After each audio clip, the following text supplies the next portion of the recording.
बिस्मिल्लाहिर्रहमानिर्रहीम। शुरू अल्लाह के नाम से जो बड़ा मेहरबान नहायत रहम करने वाला है। मेरी मोअज़्ज़ज़ बहनों और बेटियों, अस्सलाम वालेकुम।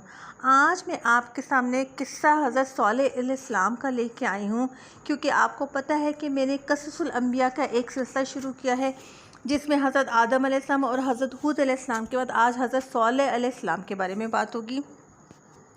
तो मेरी बहनों, शुरू करने से पहले एक छोटी सी प्यारी सी दुआ पढ़ लेते हैं। रब्बि इश्रह ली सदरी व यस्सिर ली अमरी वहलुल उक़दतम मिन लिसानी यफ़क़हू क़ौली रब्बि यस्सिर वला तुअस्सिर व तम्मिम बिल खैर व बिका नस्तईन या फ़त्ताहो या फ़त्ताहो या फ़त्ताहो रब्बना ज़िदना इल्मा व अमला या फ़त्ताहो आमीन सुम्मा आमीन। तो हम शुरू करते हैं किस्सा हज़रत सालेह अलैहिस्सलाम का। थोड़ा सा मैं उनके बारे में आपको तारुफ बताती हूँ कि हज़रत सालेह अलैहिस्सलाम का ताल्लुक़ हज़रत नूह अलैहिस्सलाम की नस्ल से था। आप अलैहिस्सलाम अरब के एक मशहूर कबीले समूद में से थे।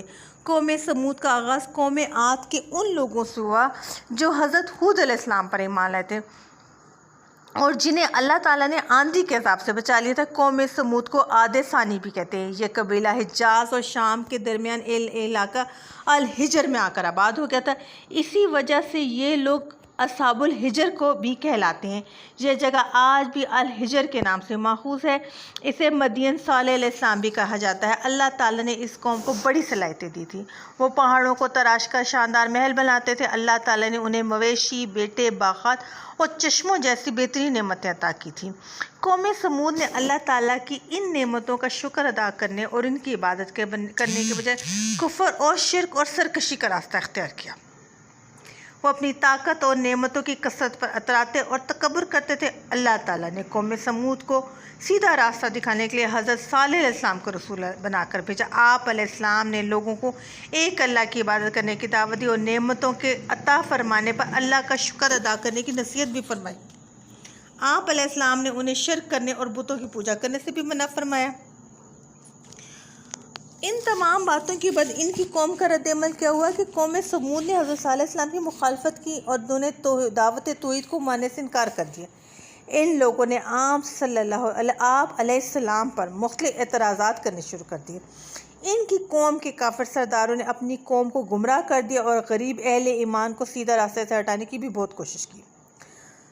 कौम समूद ने हज़रत सालेह अलैहिस्सलाम से एक ऐसा मुतालबा किया जिसको पूरा होना नामुमकिन नज़र आ रहा था। वो हज़रत सालेह अलैहिस्सलाम से कहने लगे कि अगर तुम अल्लाह के सच्चे रसूल हो तो कोई निशानी लेकर आओ। उनका मुतालबा यह था कि उनकी आँखों के सामने पहाड़ से एक ज़िंदा ऊँटनी निकले जो बच्चा पैदा करे, तब वो हज़रत सालेह अलैहिस्सलाम को अल्लाह का रसूल मानेंगे। तो अस्तग़फिरुल्लाह।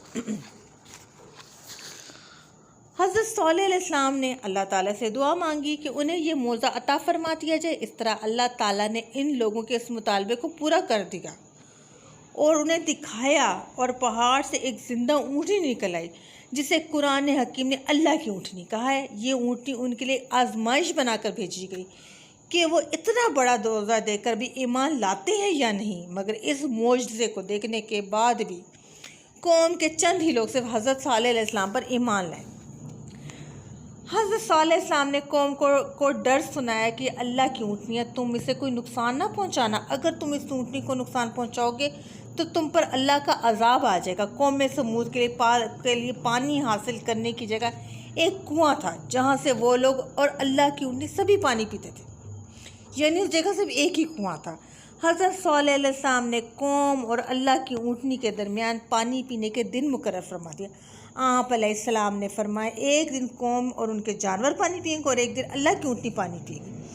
इन तमाम बातों के बाद भी अब उस कौम ने ऊँटनी के साथ क्या सलूक किया कि कौम के लोग अल्लाह की ऊँटनी को कुछ तो बर्दाश्त करते रहे, लेकिन फिर उन काफिरों ने आपस में मशवरा किया कि इसे हलाक कर दिया जाए। फिर उनमें से एक बहुत बुरे आदमी ने ऊँटनी की टांगें काट दी और ऊँटनी चीखती हुई ज़मीन पर गिर पड़ी और वह मर गई। हज़रत सालेह अलैहिस्सलाम ने कौम से फरमाया कि तुम्हारे दिन लिए सिर्फ 3 दिन की मोहलत है, तुम कुछ और मज़े कर लो, फिर अल्लाह का अज़ाब तुम्हें घेर लेगा। 3 दिन बाद अल्लाह का अज़ाब एक बहुत तेज़ आवाज़ और ज़लज़ले की सूरत में आया, जिसने तमाम काफिरों को हलाक कर दिया और अपनी ताकत पर अतराने और गुरूर करने वाले ये लोग अपने घरों में इंतहाई बेबसी की हालत में मुर्दा पाए गए। तो अस्तग़फिरुल्लाह। कौम समूद कि वो खूबसूरत घर और आलीशान महलात जिन पर उन्हें बहुत नाज और घुमंड था, अल्लाह ताला के अज़ाब से खंडरात और वीरान बन गए। गोया कोई उनमें बाकी न रहा। कौम समूद की इमारतों के खंडरात अल हिजर के इलाके में हज़ारों एकड़ के रकबे पर आज भी मौजूद हैं, जो लोगों के लिए इबरत का निशान है। ग़ज़वा तबूक के मौके पर जब आप सल्लल्लाहु अलैहि वसल्लम का गुज़र अल हिजर के मकाम से हुए तो आप सल्लल्लाहु अलैहि वसल्लम ने सहाबा कराम से फरमाया कि ये वो बस्ती है जिस पर अल्लाह ताला के अज़ाब नाजिल हुआ। यहाँ ना क़याम करो और ना यहाँ की अशिया से फ़ायदा उठाओ, आगे बढ़कर दूसरी जगह क़याम करो, ऐसा ना हो कि तुम किसी मुसीबत में मुब्तला हो जाओ। अल्लाह ताला ने अपनी ख़ास रहमत और फ़ज़ल से हज़रत सालेह इस्लाम को और उनके तमाम अहले ईमान को इस अज़ाब से बचा लिया। हज़रत सालेह अलैहिस्सलाम ने अपनी हलाक होने वाली कौम पर अफसोस करते हुए फरमाया कि यकीनन मैंने तुम्हें अपने रब का पैगाम पहुंचा दिया और मैंने तुम्हारी खैर ख्वाही की थी, लेकिन तुम खैर ख्वाहों को पसंद नहीं करते।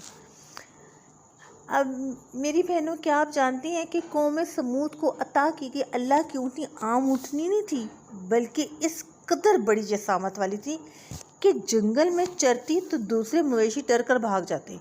वो अपनी बारी के दिन जिस कुएं से भी पानी पीती इसे खाली कर देती थी।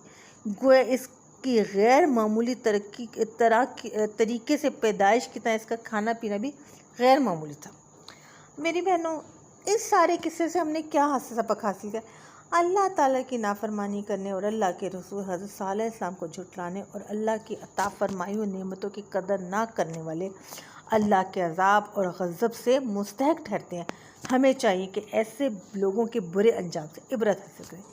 तो मेरी बहनों, मेरी जो पूरा यकीन है कि आज जो मैंने बयान हज़रत सालेह अलैहिस्सलाम पर दिया आपको वो बहुत पसंद आया होगा। अगर आपको पसंद आया तो आप मुझे लाइक कीजिए, शेयर कीजिए और सब्सक्राइब कीजिएगा।